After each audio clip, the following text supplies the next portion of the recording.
Beralih ke informasi berikutnya, Dewan Pengawas KPK Kamis siang membacakan putusan atas kasus dugaan pelanggaran etik dalam kasus chat Wakil Ketua KPK Johanis Tanak. Dewas KPK menyatakan Tanak tidak terbukti bersalah melanggar kode etik dan pedoman perilaku.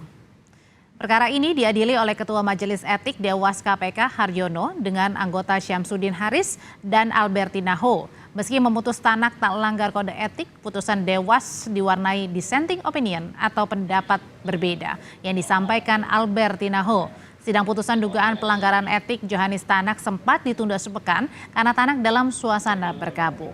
Selain memutus Johanis Tanak tak langgar kode etik, Dewas KPK juga memutuskan memulihkan hak harkat dan martabat seperti semula. Menyatakan terperiksa Saudara Dr. Johanis Tanak SIM tidak terbukti secara sah dan meyakinkan bersalah melakukan dugaan pelanggaran kode etik dan kode perilaku yang diatur dalam pasal 4 ayat pasal 4 angka 1 huruf C dan pasal 4 angka 2 huruf A dan B Peraturan Dewan Pengawas Nomor 23 Tahun 2021 tentang penegakan kode etik dan kode perilaku KPK. 2. Memulihkan hak terperiksa Saudara Dr.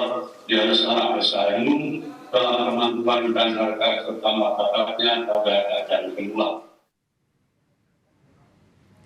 Wakil Ketua KPK Johanis Tanak di sidang etik Dewan Pengawas KPK karena diduga berkomunikasi lewat WhatsApp dengan Kepala Biro Hukum sekaligus pelaksana harian Direktur Jenderal Mineral dan Batubara Kementerian SDM Muhammad Idris Froyotoyo Sihite pada 27 Maret 2023. Di hari yang sama kantor Direktorat Jenderal Mineral dan Batubara dan kantor pusat ESDM digeledah KPK. Saat itu KPK sedang mengusut kasus dugaan korupsi tunjangan kinerja di ESDM yang pada saat itu melibatkan Idris Sihite sebagai saksi. Informasi selengkapnya kita akan segera bergabung dengan jurnalis Kompas TV Francisco Donasiano di Gedung KPK Jakarta. Sisko, jadi apa sebenarnya yang menjadi pertimbangan Dewas KPK ini memutus Wakil Ketua KPK Johanis Tanak tidak melanggar etik dalam kasus chat? Baik, selamat petang Audrey dan juga saudara. Ini adalah terkait masalah komunikasi yang dilakukan antara Johanis Tanak dengan pejabat di Kementerian SDM, Audrey dan juga saudara.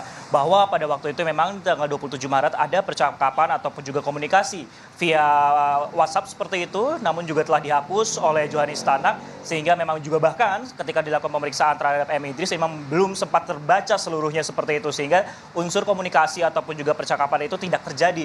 Itulah kemudian yang menjadi salah satu ataupun juga latar belakang dan juga poin sebenarnya kemudian kenapa tidak ada pelanggaran etik yang dilakukan oleh Wakil Ketua KPK yang belum menjabat genap setahun ini, Audrey dan juga saudara, dalam sidang etik yang digelar di Anti Corruption Learning Center atau yang biasa kami sebut dengan gedung KPK lama. Tentunya ini juga cukup menarik sebenarnya Audrey dan juga saudara bahwa belum ada setahun sebenarnya Johanis Tanak ini kemudian menjabat sebagai komisioner KPK atau lebih tepat ya Wakil Ketua KPK menggantikan komisioner KPK yang sebelumnya tersandung dengan kasus etik yang sama yaitu adalah dugaan gratifikasi penerimaan tiket MotoGP Mandalika yaitu adalah Lili Pintauli Siregar yang kemudian mengundurkan diri. Tentunya ini sangat menarik juga Audrey dan juga saudara dan dengan adanya putusan dari sidang Majelis Etik kemudian yang diketuai oleh Haryono kemudian juga ada anggota Dewas KPK juga yaitu Syamsuddin Haris dan juga Albertina Ho ini meminta agar pemulihan hak dan juga martabat dari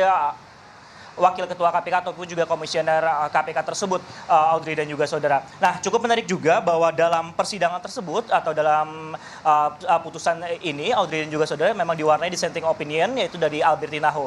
Poin yang kemudian menjadi perhatian memang di pasal 4 ayat 1 huruf J seperti itu bahwa sebenarnya menurut pandangan ataupun juga poin yang disampaikan oleh Albertina Ho dengan dia menghapus chat sebenarnya ada benturan kepentingan yang berada dalam komunikasi tersebut. Terlebih lagi kemudian sudah memenuhi unsur komunikasi. Itulah kemudian hal-hal ataupun juga yang diwarnai ataupun juga yang tergambar kemudian dalam sidang etik yang terjadi pada hari ini. Kembali ke Anda Audrey. Terjadi dissenting opinion atau perbedaan pendapat dalam ruang sidang, tetapi Johanis Tanak sudah dibuktikan bahwa terbukti tidak melanggar kode etik. Terima kasih laporannya dari Gedung KPK Jakarta, Francisco Donasiano.